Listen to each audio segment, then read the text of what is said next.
Hello everyone. आज बात करेंगे एक इंटरेस्टिंग टॉपिक के बारे में जो कि है हवा क्यों चलती है। अब ये जानने से पहले कि हवा क्यों चलती है, उससे पहले हम बात कर लेते हैं कि जो हवा होती है वो असलियत में होती क्या है। तो अगर इंग्लिश डेफिनेशन की बात करें तो air is a mixture of many gases and tiny dust particles. मतलब जो हवा होती है वो बहुत सारे गैसेज यानी कई गैसों और धूलों के छोटे छोटे कणों का मिश्रण होती है।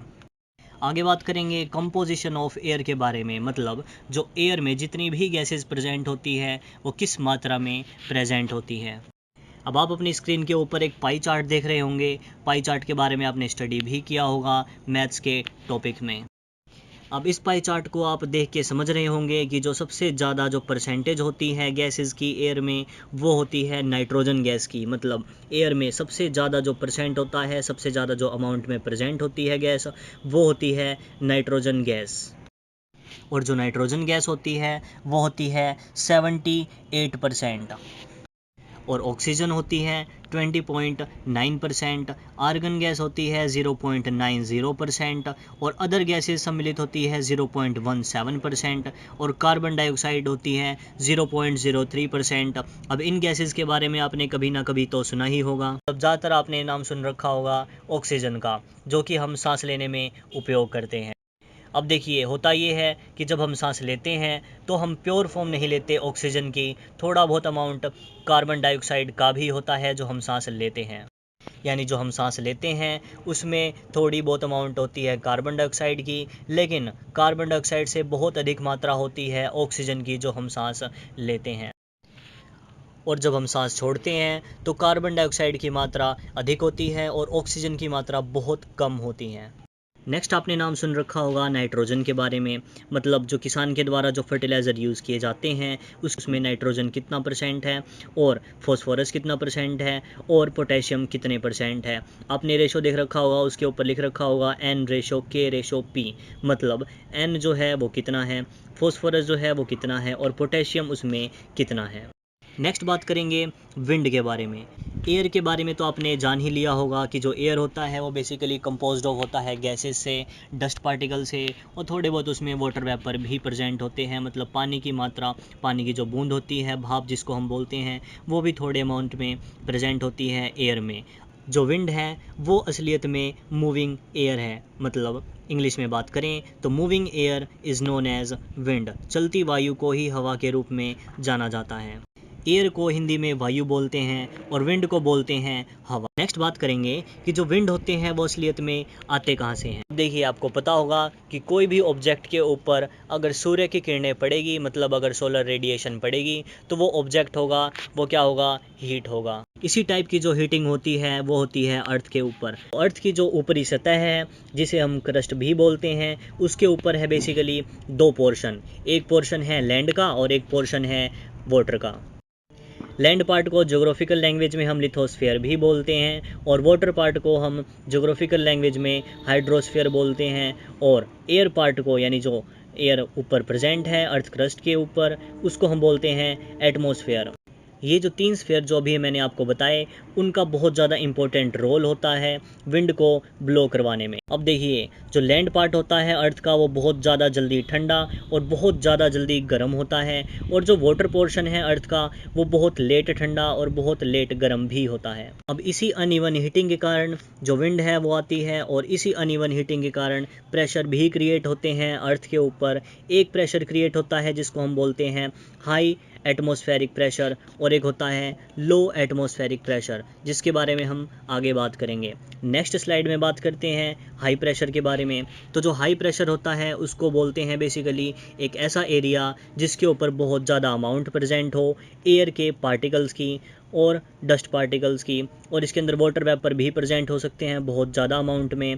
अब देखिए अगर कोई भी एरिया में अगर ज़्यादा वाटर वेपर प्रेजेंट है उस एयर में, तो क्या होगा, वो एयर नीचे आने की कोशिश करेगी, जिसके कारण क्या होगा, वहाँ पर बहुत ज़्यादा प्रेशर क्रिएट होगा। और इसी एरिया को जहाँ पर बहुत ज़्यादा हाई प्रेशर है बेसिकली वाटर वेपर्स का, गैसेस का, इसी को ही हम बोलते हैं हाई एटमॉस्फेरिक प्रेशर। और आप ये भी मान सकते हैं कि जो कोल्ड रीजन होता है किसी भी एरिया का जो अर्थ पे प्रेजेंट है, वो बेसिकली होता है high atmospheric pressure area. Next बात करेंगे लो प्रेशर एरिया के बारे में। तो लो प्रेशर एरिया एक ऐसा एरिया होता है जहाँ पर जो एटमॉस्फेरिक प्रेशर होता है वो बहुत कम होता है सराउंडिंग एरिया के मुकाबले। इसे हम लो प्रेशर एरिया इसलिए बोलते हैं क्योंकि जो एयर होती है यहाँ पर वो बहुत ज़्यादा गर्म होती है और गर्म होने के कारण ये ऊपर की ओर उठती है। तो देखिए अगर ऊपर उठेगी गैसेस तो बेसिकली होएगा क्या, उनके बीच में बहुत ज़्यादा गैप आ जाएगा और इस कारण उनकी जो डेंसिटी होती है, उनका जो घनत्व होता है वो उस एरिया में बहुत कम हो जाता है, जिसके कारण एक लो प्रेशर एरिया जनरेट होता है। नेक्स्ट स्लाइड में बात करेंगे हाई प्रेशर और लो प्रेशर एरिया में जो होता है बेसिकली डिफरेंस थोड़ा सा क्या होता है और क्यों होता है और एयर का इसके ऊपर इफेक्ट क्या पड़ता है। अब हाई प्रेशर जो एरिया होता है वो बेसिकली ऐसा एरिया होता है, मैं बता भी चुका हूँ, जहाँ पर एयर के पार्टिकल जो होते हैं और जो वाटर वेपर प्रेजेंट होते हैं बहुत ज़्यादा अमाउंट में होते हैं और बहुत ज़्यादा अमाउंट में प्रेजेंट होंगे, डेंसिटी इनकी बहुत ज़्यादा होगी, तो ये बहुत ज़्यादा भारी हो जाएंगे और भारी होने के कारण ये क्या करेंगे, सतह के नीचे आने की कोशिश करेंगे। अब ये कोशिश करेंगे तो जो साइड वाला जो एरिया है यानी जो सराउंडिंग एरिया है तो वो बहुत ज़्यादा लो होएगा। लो इसलिए होएगा क्योंकि अनइवन हीटिंग हो रही है, कहीं ज़्यादा हीटिंग हो रही है, कहीं कम हीटिंग हो रही है। अब होएगा क्या इससे, बेसिकली जो ज़्यादा हीट एरिया हो रहा है वहाँ पर जो एयर है वो गर्म हो रही है और गर्म होने के कारण वो ऊपर जा रही है।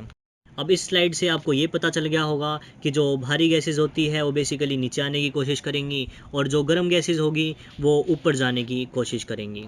नेक्स्ट स्लाइड में आप देख पा रहे होंगे कि जो कोल्ड एयर होती है वहाँ पर जो गैसेस होती है वहाँ की उनकी अमाउंट बहुत ज़्यादा होती है, मतलब उनकी डेंसिटी ज़्यादा होती है और हॉट एयर में उनकी डेंसिटी बहुत ही कम होती है।